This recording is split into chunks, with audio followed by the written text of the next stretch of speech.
In terms of the spring and summer garden season, it feels like time is flying by. Maybe you feel like you're behind already. Or maybe you don't feel like a real gardener because you don't have everything done exactly when it's supposed to be done.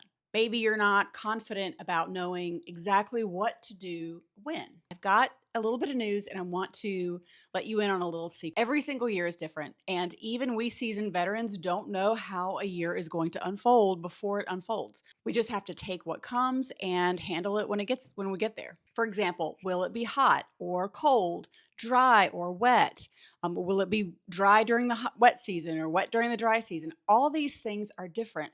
One year, I might have a Mexican bean beetle infestation on my bush beans, and the next year, I might have a Japanese beetles taking over my pole beans. Both of those things have happened. When I was ready for one, the other happened. So honestly, we don't know. We don't know as much as you don't know. So don't feel bad about not knowing exactly what to do when. So we can try to be prepared, but honestly, every year is different. You just learn to roll with the punches and take it as it comes. So what does this mean for you and your question?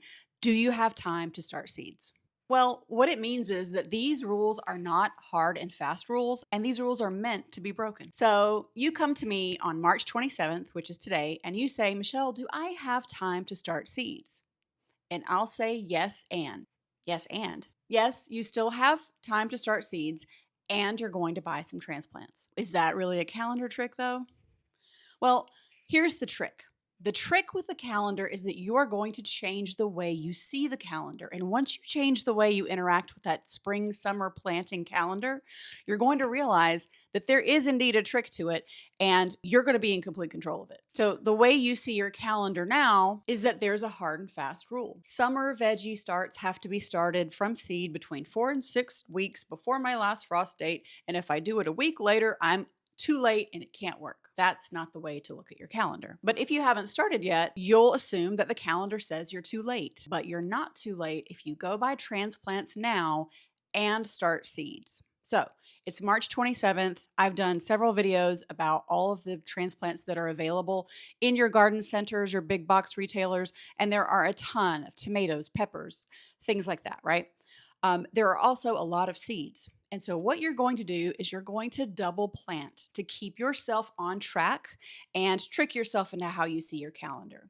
So you're going to go buy a few transplants from the garden centers. Now, some of the garden centers have a better deal than others. You just have to do a little bit of your homework and consult the videos that I've put out. I put out one for Lowe's, Tractor Supply, and Walmart within the last couple of weeks. So that should give you some indication of where to buy starts so that you can get the best deal. So because you're going to start seeds and buy plants, this way you are right on time for putting out that first round of tomatoes. And the reason you're on time is because you are buying some that go in the ground now, and you're going to start some seeds now that will be ready to go in the ground later. The beauty of this is that you are going to have a second round of gorgeous tomatoes that are going to go into the ground around the end of May. This second round of tomatoes is going to bear the most delicious fruit ever in the height of the summer, probably mid to late July, when that first round that you put into the ground now is really starting to be spent. They're dying from blight. They've just had all they can take of the summer.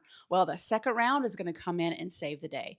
At about the same time that you're probably ripping out the first round, you are going to start enjoying those delicious tomatoes from the second round. Now, if you're going to take advantage of this double planting method, you need to make sure the first round are transplants and it's the second round that are seeds.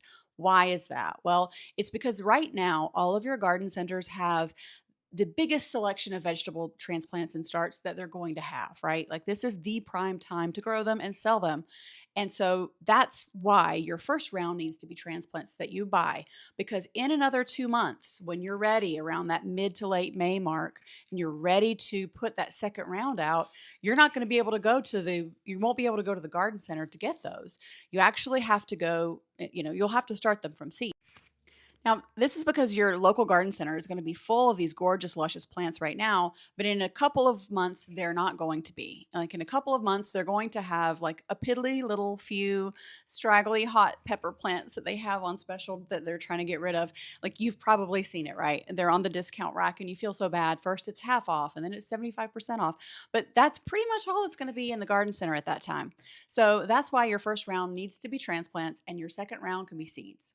Now, you can plant this second round of seeds anytime you like for probably the next 2 months. So, if we're at the end of March now, which today's March 27th, you probably have until the end of May to start these seeds. So, you don't actually have to start them right away, right? So, you have a little bit of flexibility. You can work it with your schedule.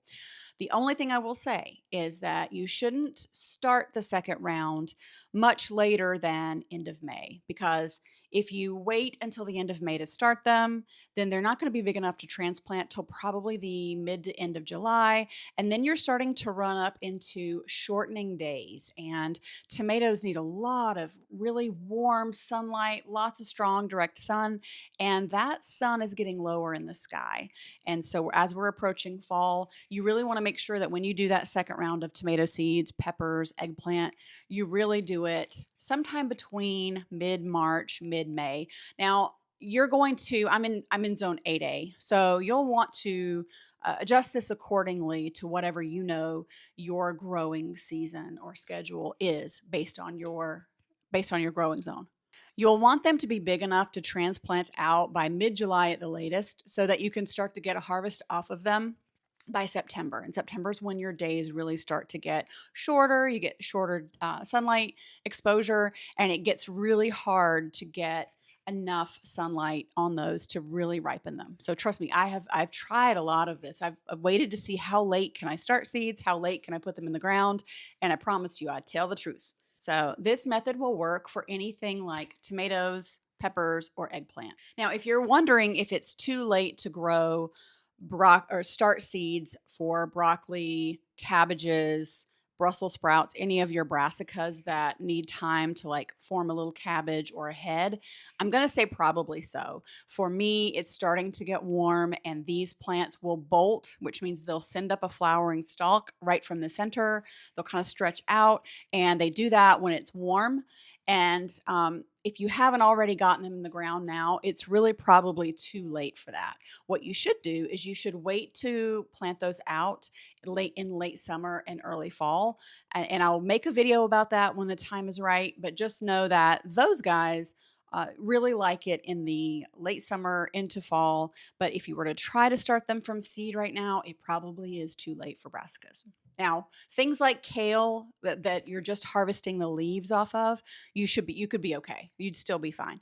But if you have a brassica that needs to form a head, like a Brussels sprout, a cabbage, broccoli, broccolini, that kind of thing, you probably are too late. I hope this video has helped you how to see your calendar differently. This little calendar hack that once you change the way you see your calendar, you can start to plant and go with what you've got when you have it, and you're not so hard on yourself, feeling like you've got to conform or all is lost. Trust me, every year is different. You have challenges that you never expected, but it's all worth it in the end. And so stay tuned with me on my next video, and stay tuned with me as well when we talk about those fall crops and those cool weather loving brassicas when it's time to plant those. As always, I know you could be anywhere, but you chose to be here with me, and I really appreciate it. Bye for now.